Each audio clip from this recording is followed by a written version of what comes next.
January 22nd, 1943, Point Cruz, Guadalcanal. The coconut grove is silent except for the sound of men dying. Second Lieutenant John George crouches in the shattered ruins west of Point Cruz, counting bodies. 14 American soldiers from the 182nd Infantry Regiment lie dead in the mud. 72 hours. 14 men.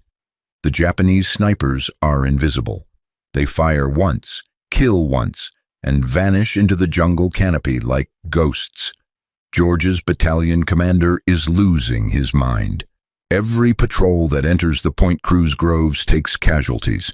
Every medic who runs to help becomes target number 2. The snipers are tearing apart his unit from the inside. Intelligence estimates 11 Japanese marksmen operating in the sector. 11 men have paralyzed an entire American battalion. The worst part, nobody can find them. They're using a tactic that's brutally effective. They tie themselves into the tops of coconut palms 40 feet above the jungle floor, sacrificing mobility and any chance of escape for perfect concealment. They have enough water and rice to last a week. They're willing to die up there if it means taking 20 Americans with them. The battalion's issued sniper rifles, clunky M13E4 Springfields with Weaver scopes, have accomplished nothing. The scopes fog in humidity. The bolt action is too slow for multiple moving targets, and the O3A4s lack the precision needed for counter-sniper work in jungle conditions, where you have one shot before the enemy disappears. George watches another squad refuse to enter the groves. He doesn't blame them. Walking into those trees is suicide. What the battalion commander doesn't know is that John George has brought something forbidden to this island, something that violates every Army regulation about unauthorized civilian weapons in a combat zone, something his commanding officers ordered him to leave behind in the States: a hunting rifle, a goddamn mail-order Winchester Model 70 target rifle, chambered in .30-06 Springfield, topped with a Lyman Alaskan 2.5x scope that George paid $30 for through a Sears catalog. The officers called it a toy, a bastard rifle, a liability.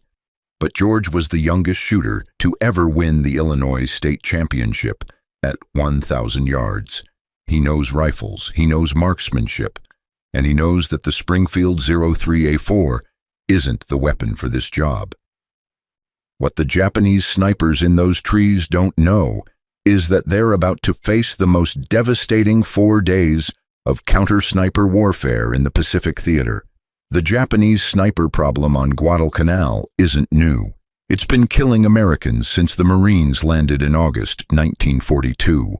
By January 1943, the Japanese have perfected a nightmare doctrine. Their snipers aren't reconnaissance scouts or targets of opportunity. They're trained executioners operating behind a calculated philosophy: psychological warfare through invisible death. Every Japanese sniper manual emphasizes the same principle: tie yourself to a tree, pick one target, kill him, then wait 6 hours before firing again. Make the Americans terrified of every shadow, and it's working.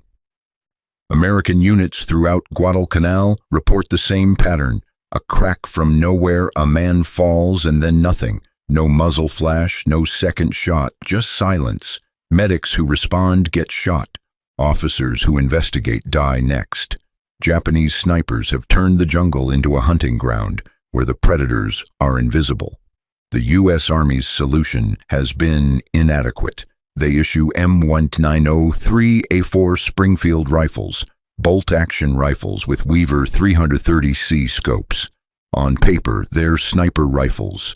In reality, they're plagued with problems. The scopes fog instantly in jungle humidity. The eye relief is too short, forcing shooters to press their faces against the scope and absorb brutal recoil. The Weaver glass is hunting grade, fine for deer, inadequate for identifying camouflaged humans in dense foliage at 300 yards. Worse, the doctrine is wrong.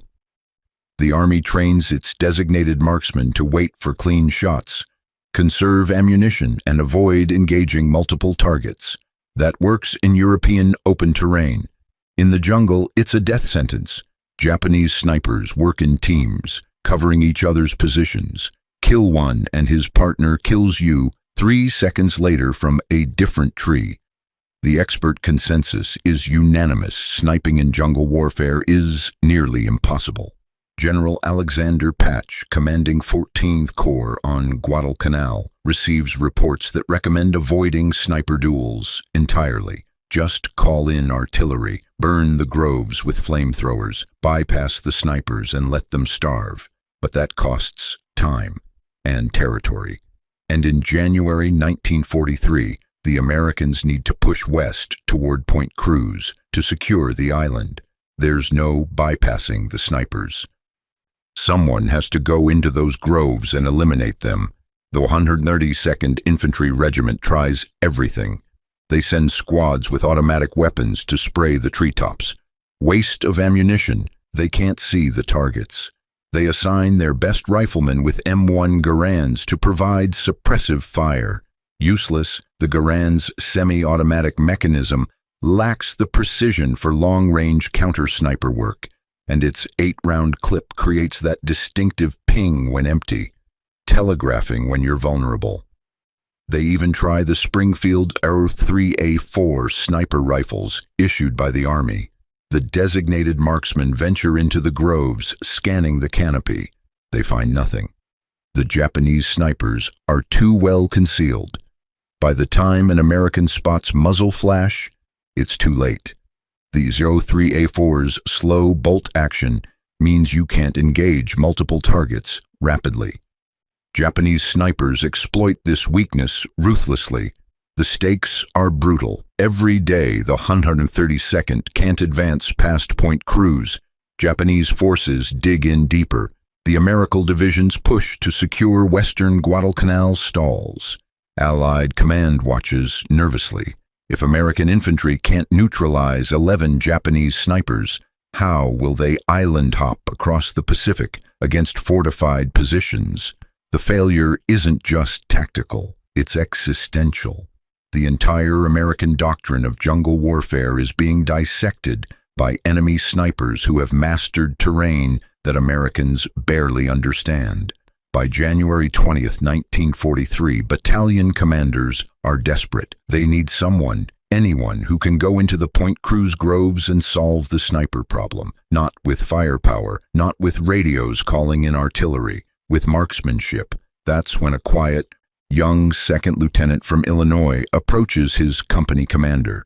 His name is John George. He's 24 years old. He has 0 confirmed kills in combat, and he's carrying a rifle the Army never authorized him to bring. John Bower George should not be on Guadalcanal. He's not a career soldier. He's not from a military family. He's a kid from rural Illinois who fell in love with target shooting because his hands were too small for football. Born May 1st, 1918 in Princeton, Missouri, George grew up obsessed with rifle marksmanship in the way some kids obsess over baseball. By 1939, at age 21, he became the youngest shooter in Illinois history to win the state championship at 1,000 yards. Think about that. 1,000 yards, 11 football fields. With iron sights and Kentucky windage, George could put rounds on target at distances where most men can't even see what they're shooting at. In 1940, he enlisted as a private in the Illinois National Guard, training with the 33rd Infantry Division. His fellow guardsmen quickly realized George wasn't normal. While they qualified with their rifles, George won competitions. While they griped about cleaning their Springfields, George studied ballistics manuals like Scripture. The man could tell you the minute of angle deviation on a 30-06 round at 600 yards in crosswind conditions without looking it up. When the Illinois National Guard was federalized after Pearl Harbor, George's unit became part of the American Division, the only U.S. division in World War II named after its geographic formation rather than a number, Icken. New Caledonia. They deployed to the Pacific in early 1942. George was commissioned as a second lieutenant with the 132nd Infantry Regiment. But here's where George made the decision that would define his war. He refused to leave his competition rifles behind. Before shipping out, George packed his Winchester Model 70 target rifle, a civilian bolt-action 30-6 with a Lyman Alaskan 2.5x scope. His superior officers told him to leave it. Civilian weapons are unauthorized in combat zones. Ammunition supply chains can't support non-standard firearms. If the weapon malfunctions, the Army won't replace it. George smuggled it into his footlocker anyway. When the 132nd landed on Guadalcanal in November 1942, George's rifle became legendary for the wrong reasons. His fellow officers mocked it. They called it a mail-order toy, a bastard rifle, a fence post because of its long target barrel. Some questioned his judgment. Who brings a deer rifle to war? But George saw something others didn't. The issued M1903 ORs were adequate for basic sniping. His Winchester was built for precision. It had a free-floating barrel for consistent accuracy. The Lyman Alaskan scope had been designed for harsh conditions, rugged, reliable, and clear at distance. Most importantly, the Winchester's smooth bolt action allowed rapid follow-up shots. In competition, George had trained to engage multiple targets in seconds. And in January 1943, as Japanese snipers turned the Point Cruz groves into a graveyard, George had a moment of insight. The Army was treating sniper warfare as a chess match. One shot, one kill, patience. The Japanese were playing it like an ambush. Multiple shooters, coordinated positions, psychological terror. George realized he needed to play it like a competition shoot. Fast, aggressive, overwhelming firepower delivered with surgical precision. On January 22, 1943, George walked into his battalion commander's tent and volunteered for the impossible mission. He was holding his bastard rifle. The battalion commander stares at George's Winchester like it's a piece of evidence at a court-martial. "That's a civilian hunting rifle," the major says. "Yes, sir." "You brought an unauthorized firearm into a combat zone." "Yes, sir." "That is illegal, Lieutenant." George doesn't flinch. "Sir, the Aero 3A4s can't get the job done. I've been watching our marksmen for 3 months. The issued rifles aren't built for rapid target transitions, and those Weaver scopes fog in this humidity. I need to try something different." The battalion operations officer jumps in. "You want to walk into a kill zone where 14 of our men have died, armed with a glorified deer rifle? That's insane." George pulls out a worn notebook, his shooting log from the Illinois State Championships. He flips to a page showing his scores. Consecutive hits at 1,000 yards, multiple target transitions under time pressure, wind calculations that read like physics equations. "Sir, I was the youngest shooter to ever win Illinois State at distance. This rifle has been zeroed to my eye since 1939. I know its ballistics better than I know my own heartbeat. The Winchester's free-floating barrel gives me better accuracy than any military rifle in this division, and the Lyman Alaskan scope won't fog. It's built for Alaska hunting conditions worse than this jungle." The major looks at his operations officer. Neither speaks. 14 dead Americans in 3 days. The entire Point Cruz offensive stalled. High command breathing down their necks. What do they have to lose? "Fine," the major finally says. "You get 1 patrol. If you can't produce results, you hand over that bastard rifle and I'm writing you up for unauthorized equipment." January 22, 1943, 0917 hours. George and a hand-picked spotter, Private First Class Robert Henderson from Iowa, enter the Point Cruz coconut groves. The heat is suffocating. Humidity turns the air into soup. George moves slowly, scanning the canopy through his Lyman scope. The key is patience. Japanese snipers rely on American impatience. They wait for you to rush, expose yourself, make noise. George does the opposite. He finds concealment in a collapsed bunker, piles coral rubble around his position, and settles in. Henderson watches with binoculars, scanning tree trunks for anomalies, anything that doesn't belong. 30 minutes pass. Nothing. Then Henderson freezes. Contact. 11 o'clock. 40 feet up. Palm tree near the rusted fuel drum.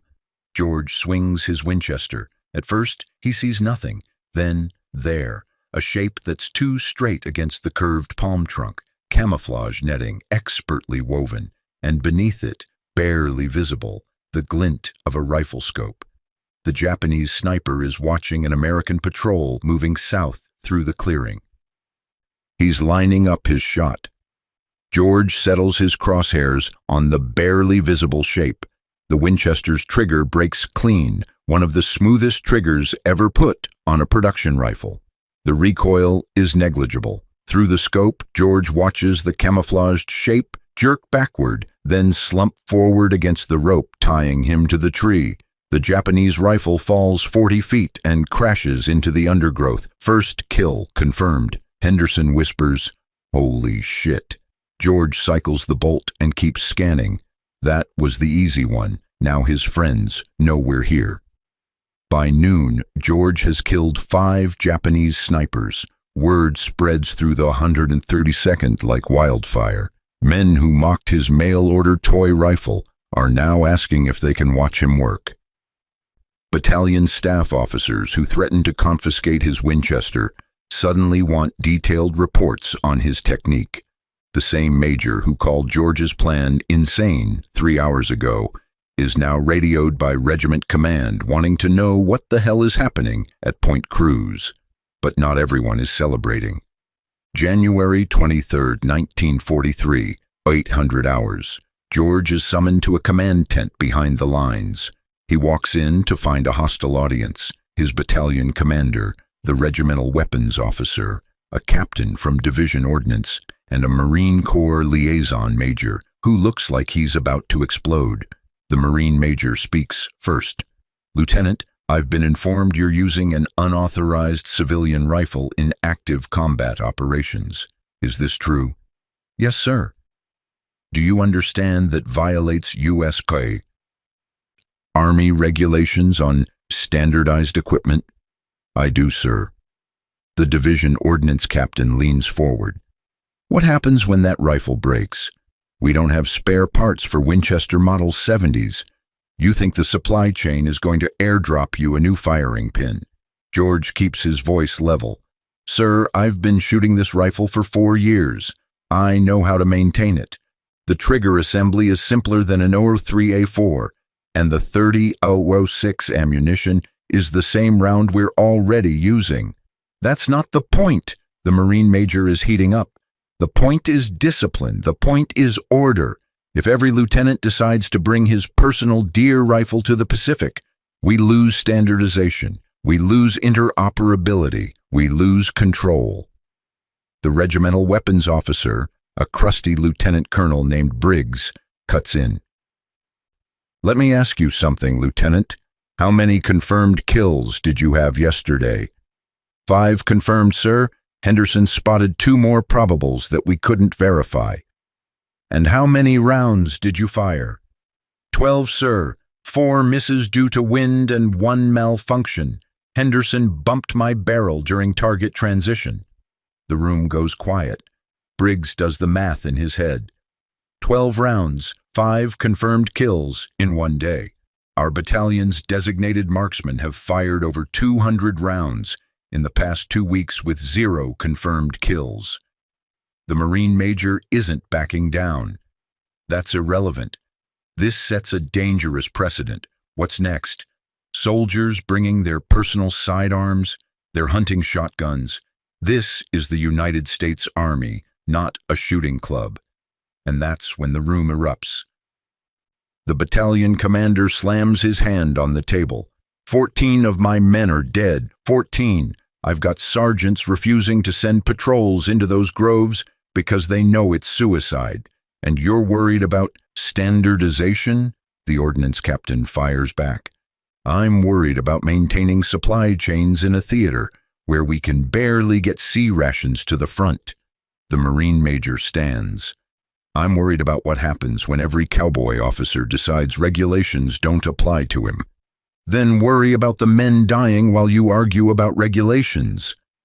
The battalion commander's face is red. George killed 5 snipers yesterday. 5 in one day, with a rifle you call unauthorized. You know what's really unauthorized. Letting our men get slaughtered because we're too proud to let someone use a tool that actually works. The tent falls silent. Briggs, the regimental weapons officer, speaks quietly. How many more Japanese snipers are in those groves, Lieutenant? George answers immediately. Intelligence estimated 11. I confirmed 5 kills. That leaves 6, maybe 7 if there are more we didn't detect. How long to clear them? Give me 2 more days, sir. 3 at most. Briggs looks at the Marine major, then at the ordnance captain.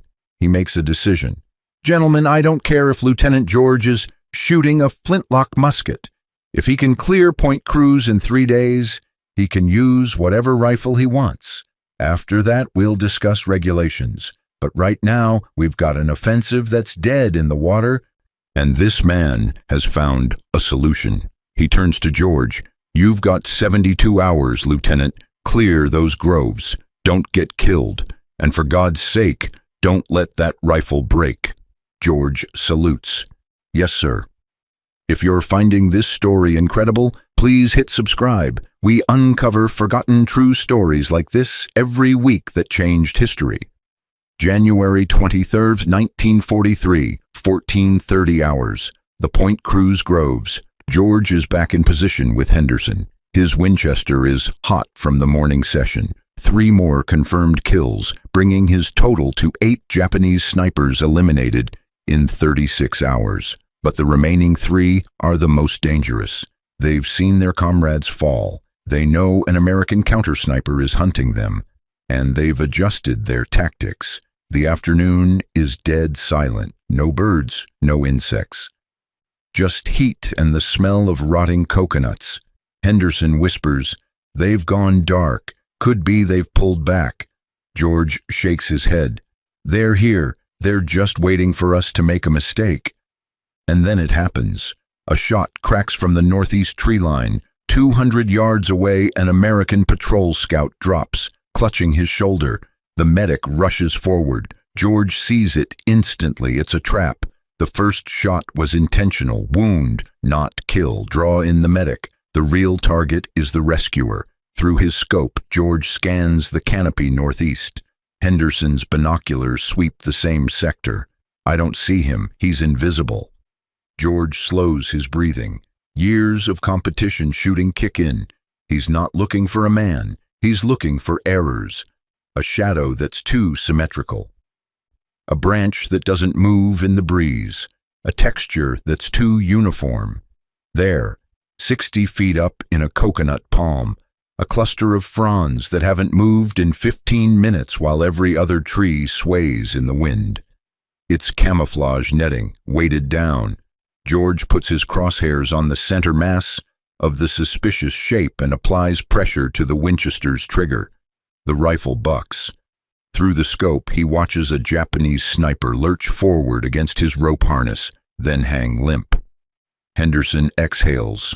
Jesus, I never even saw him. But George is already swinging left. If that sniper had a partner providing overwatch, he's about to muzzle flash. A bullet cracks past George's head, missing by inches. The shot came from a palm tree 80 yards south, a completely different sector. George doesn't panic. This is what competition shooting taught him.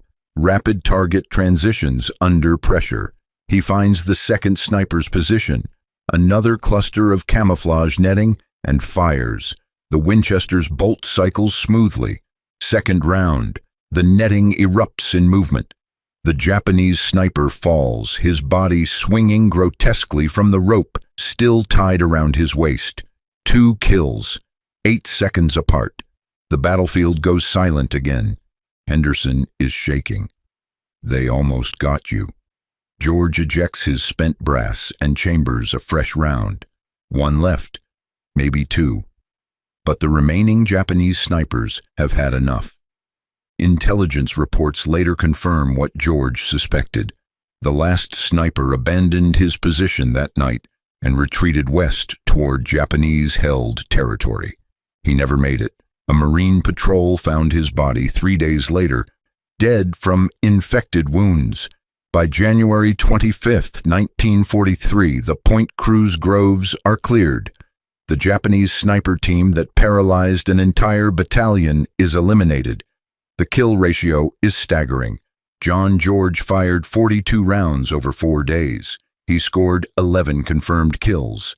That's a 26% hit rate in jungle conditions against concealed elevated targets at ranges between 150 and 350 yards. For comparison, the average military sniper engagement in World War II had a hit rate around 10–15%.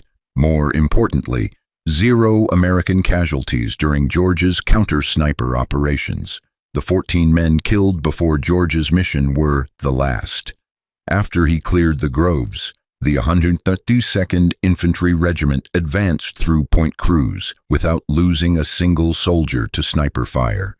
The operational impact is immediate. With Point Cruz secured, the American Division pushes west, compressing Japanese forces into an ever-shrinking perimeter.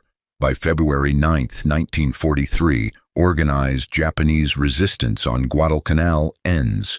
The island is declared secure, but George's impact goes beyond one island.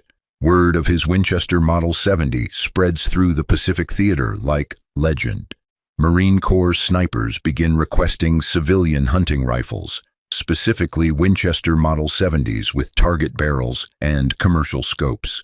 The U.S. Marine Corps Marksmanship Training Unit studies George's techniques. In 1943, they officially recommend the Winchester Model 70 as a sniper platform paired with an 8x unilateral scope. By the Vietnam War, the Winchester Model 70 becomes the primary sniper rifle of Marine Scout sniper teams. The legendary Carlos Hathcock, 93 confirmed kills, uses a Winchester Model 70 with an 8x unilateral scope throughout his Vietnam deployment.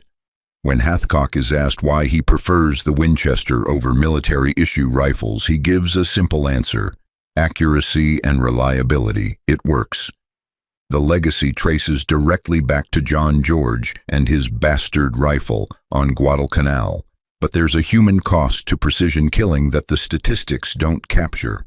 George later writes in his memoir, Shots Fired in Anger, about the psychological weight of counter-sniper work. He describes the strange intimacy of killing a man through a scope, seeing his face, his hands, his final movements. He writes about nightmares where he's the one tied to the tree, waiting for a bullet that never comes.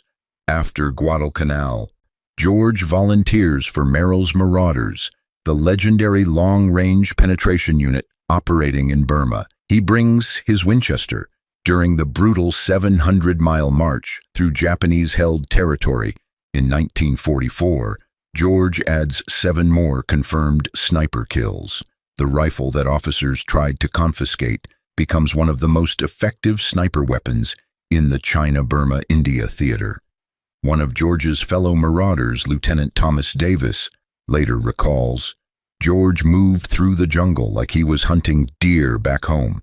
Calm, patient. That Winchester was part of his body. The Japanese learned to fear that rifle. They'd find their snipers dead in trees with single shots through the chest.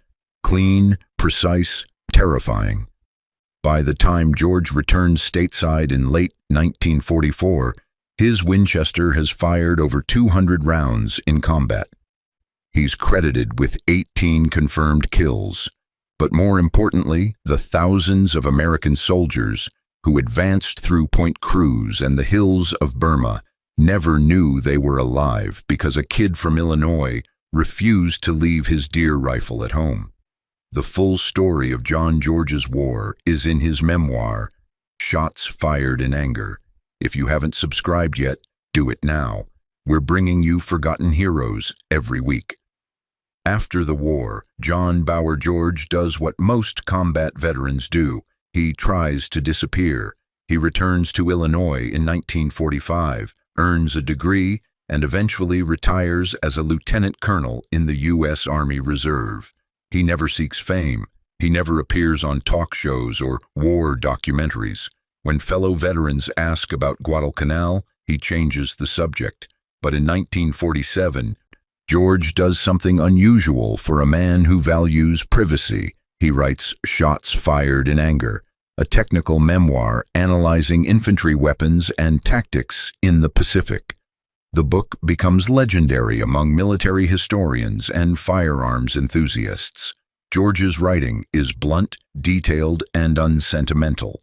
He critiques the M1903A4 sniper rifle. He praises the M1 Garand for infantry work, but notes its limitations for precision shooting. And he provides a detailed technical analysis of why the Winchester Model 70 outperformed military rifles in jungle conditions. The book influences an entire generation of American military marksmanship training. By the 1960s, Shots Fired in Anger is required reading at Marine Corps sniper schools. Carlos Hathcock reads it before deploying to Vietnam. Modern special operations snipers study George's chapters on stalking and range estimation, but George himself remains humble. When asked about his 11 kills on Guadalcanal, he gives a typically understated response. I did what needed to be done. Other men did harder things. The production numbers tell the real story. During World War II, the U.S. military formally adopted the Winchester Model 70 as a sniper platform, ordering thousands of rifles for Marine Corps Scout sniper units. In Korea, Marine snipers continue using Model 70s. In Vietnam, the Winchester Model 70 is still frontline equipment until the M40 Remington gradually replaces it in the late 1960s. The rifle George carried, serial number unknown, lost to history, may still exist in some veteran's safe or museum collection, or it may have been destroyed in Burma, worn out from 2 years of combat. George never said. He sold or gave away most of his wartime equipment after returning home. The moral lesson isn't about the rifle. It's about a young lieutenant who looked at a failing doctrine and said, "There's a better way." The U.S. Army in 1943 had a culture that valued standardization over innovation, regulations over results. George broke those rules, not recklessly, but intelligently. He knew his capabilities, he knew his weapon, and he trusted his judgment over the bureaucracy. The 14 men who died before George arrived never got to see Point Cruz secured, but the thousands who survived the advance, who walked through those coconut groves without taking sniper fire, owe their lives to a man they never met, carrying a rifle the Army called illegal. John Bower George died on January 3, 2009, in Aiken, South Carolina. He was 90 years old. His obituary mentions his military service in one sentence. No headlines, no national news coverage, just a quiet exit for a man who changed modern sniper warfare. But in the jungles of Guadalcanal, in the mountains of Burma, and in every Marine sniper hide from Vietnam to Iraq, John George's legacy endures, because sometimes the bastard rifle isn't the weapon.